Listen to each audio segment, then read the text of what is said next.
Sunday মানে হলো mutton, mutton কষা, মাটনের ঝোল। তো যাই হোক, আমার মতো কারা কারা মাটন লাভার আছো আমাকে কিন্তু অবশ্যই কমেন্ট সেকশনে জানাতে ভুলো না। Hello guys, welcome back to my new another vlog. তো এই তো আজকে সকালে ব্রেকফাস্ট হচ্ছে চা বিস্কিট, আবার ইপ্পি। আমার ইপ্পিটা হচ্ছে খুব একটা মানে ফেভারিট একটা জিনিস। ম্যাগি আমি একদম পছন্দ করি না, আমি ছোটো থেকে ইপ্পি খাই। তো ইপ্পিটা আমার খুব ভালো লাগে, তো আজকে ইপ্পি খেয়ে নিচ্ছি। তো এই তো ব্রেকফাস্ট খেতে খেতে আমাকে একটু বেরোতে হবে, সেটাই ভাবছিলাম, কারণ আমার ফোনটা ঠিক করানোর ছিল, আমার আইফোনটা খারাপ হয়ে গেছিলো। তো এখন ঠিক আছে। তো আইফোন ঠিক করে এসে দেখছি মা মাটন রান্না করেনি, তখনও শুরু করেনি, করবে। তো যাই হোক, এই যে মাকে একটু হেল্প করে দিচ্ছিলাম। এই যে মাটনটা দেখো, জাস্ট ফ্রেশ একদম, কিছুক্ষণ আগেই বাবা মাটনটা নিয়ে এসেছিলো। তারপর কড়াইতে তেল গরম করে এই যে আলুগুলো ভেজে নিচ্ছে, তার মধ্যে হলুদ লবণ দিয়ে নিচ্ছিল। তো এই যে আমি ভাজছিলাম, কারণ আমি মাকে একটু হেল্প করে দিচ্ছিলাম। তো আলুগুলো ভাজা হয়ে গেছে, তারপর তেলে সব রকম দিয়ে দেওয়া হয়েছে, পেঁয়াজ রসুন সব কেটে নেওয়া হয়েছে। তো তারপর মাটনটাকে কড়াই দেওয়ার পর এই তো নাড়াচাড়া করছিলাম একটু, আর মশলাগুলোকে ভালো করে দিচ্ছিলাম। এখানে হলুদ দিয়ে দিল, তারপর আস্তে আস্তে লবণ দিয়ে দেবে। দেখো জাস্ট আজকে মাটনের পিসটা কিন্তু খুব সুন্দর ছিল, মানে পিসগুলো আর কি খুব ভালো ছিল।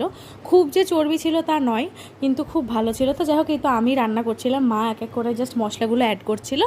আমার আজকে একটা এক্সপেরিমেন্টই করেছি বলতে পারো, মানে কি বলবো, এটা কোনো নাম হয় না, মাটন কষাই বলতে পারো।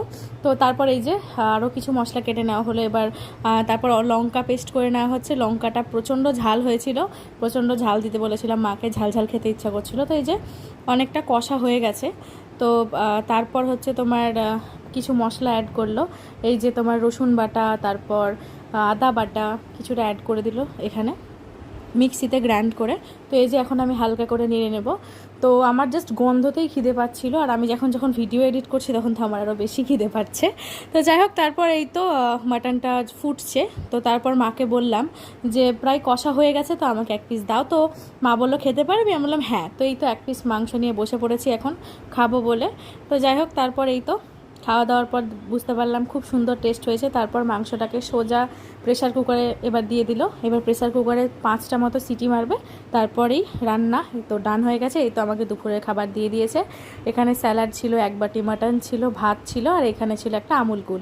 এখানে আমি ভিডিও শ্যুট করছিলাম, যে ভিডিওটা ইউটিউবে আপলোড হবে, ফেসবুকে না। ফেসবুকে হলে হয়তো অনেকেই ট্রোল করবে। তো এই তো এখন আমি খেয়ে নিচ্ছি এই ভিডিওটা। তো ভালো লেগে থাকলে লাইক শেয়ার কমেন্ট, আর আমার চ্যানেলটাকে অবশ্যই অবশ্যই সাবস্ক্রাইব করতে ভুলো না। টাটা।